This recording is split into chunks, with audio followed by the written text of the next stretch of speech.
నేపాల్ ప్రధాని సంచలనమైనటువంటి వ్యాఖ్యలు చేశాడు బాలేంద్ర షా.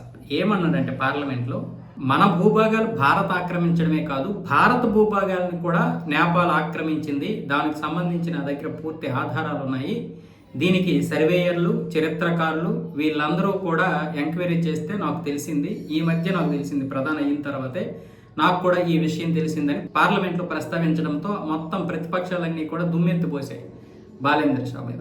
ఎక్కడ నువ్వు ఇలాంటి వ్యాఖ్యలు చేసావు, ఎక్కడ నీకు ఆధారాలు ఉన్నాయి, నేపాల్ ఎందుకు ఆక్రమిస్తుంది భారత భూభాగాలు, భారతే ఆక్రమించింది, ఇవి దేశ సమగ్రతని దెబ్బతీయడానికి ఉన్నటువంటి వ్యాఖ్యలుగా అక్కడ ఉన్నటువంటి ప్రతిపక్షాలు విమర్శిస్తే దాన్ని విదేశాంగ శాఖ ఏమొచ్చేసి కవర్ చేయడానికి ప్రయత్నాలు చేసింది. వాస్తవంగా ప్రధాని బాలేంద్ర షా మాట్లాడినటువంటి మాటలు ఏంటంటే, కేవలం ఆ సరిహద్దుల్లో ఉన్నటువంటి కొన్ని నివాస ప్రాంతాల గురించి మాట్లాడారు తప్ప ఎక్కడా కూడా దీనికి ప్రాదేశిక భూభాగాల గురించి మాట్లాడలేదు అని చెప్పాడు. వాస్తవంగా బాలేంద్ర షా దేని గురించి మాట్లాడాడు? కాలాపాని, లిపులేకు, లింపియాధురా ఈ ప్రాంతాల గురించి మాట్లాడాడు. వాస్తవంగా ఇక్కడ భారత భూభాగాలే నేపాల్ ఆక్రమించుకుంది. మధ్యలో చైనా వచ్చి వాళ్ళకి ఏవేవో చెప్తే ఈ ఓలీ శర్మ ఏమొచ్చేసి పాత పిఎం వాళ్ళ మాటలు నమ్మేసి భారత్ మీద వ్యతిరేకంగా ఎన్నో కార్యక్రమాలు చేశాడు. మన భూభాగాలు ఆక్రమించేసి మనమే ఆక్రమించామని కూడా చెప్పడం జరిగింది. వాస్తవంగా ఏంటంటే భారత్ వాళ్ళ మీద దాడి చేయలేకేం కాదు, కొన్ని సరిహద్దు ప్రాంతాల్లో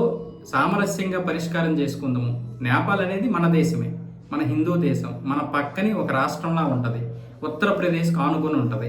అలాంటి దేశాన్ని మనం కాపాడుదామని చూస్తే వీళ్ళేమొచ్చేసి ఓవర్ యాక్షన్ చేశారు. అంతకుముందు ఎవరైతే ఉన్నారో అంతకుముందు అంతా భారత్తో బాగానే సఖ్యంగానే ఉన్నారు.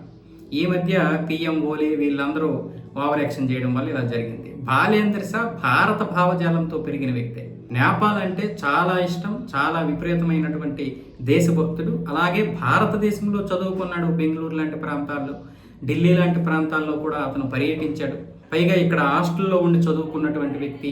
భారత భావజాలము, నేపాల్ భావజాలము రెండు వేరు వేరేం కాదు. చరిత్ర తెలిసినటువంటి వ్యక్తి కాబట్టి ఇప్పుడు అన్ని ఎంక్వైరీలు చేసి మీ భూభాగం మీరు తీసుకోండి, మా భూభాగం మాకు ఇవ్వండి అంటున్నాడు. కానీ ఏ దేశ ప్రతిపక్షాలు ఒప్పుకోవు కదా ఈ విషయంలో. సో ఇప్పుడు సర్వేయర్లు, చరిత్రకారులు ఏదైతే ఉన్నారో వాళ్ళని బట్టి ఇప్పుడు విభజిస్తామంటున్నాడు. అంటే వాళ్ళు వచ్చిన తర్వాత ఖచ్చితంగా మేము దాన్ని విభజిస్తామని చెప్తున్నారు. అంటే మళ్ళీ ఇప్పుడు బాలేంద్ర షా ఈ వ్యాఖ్యలు చేశాడు కాబట్టి భారత ప్రభుత్వం అక్కడ ఏదైనా సరే బాలేంద్ర షా మీద ప్రభావం చూపిస్తుంది అన్న విధంగా అక్కడ ప్రతిపక్షాలు అయితే ఆరోపిస్తున్నాయి.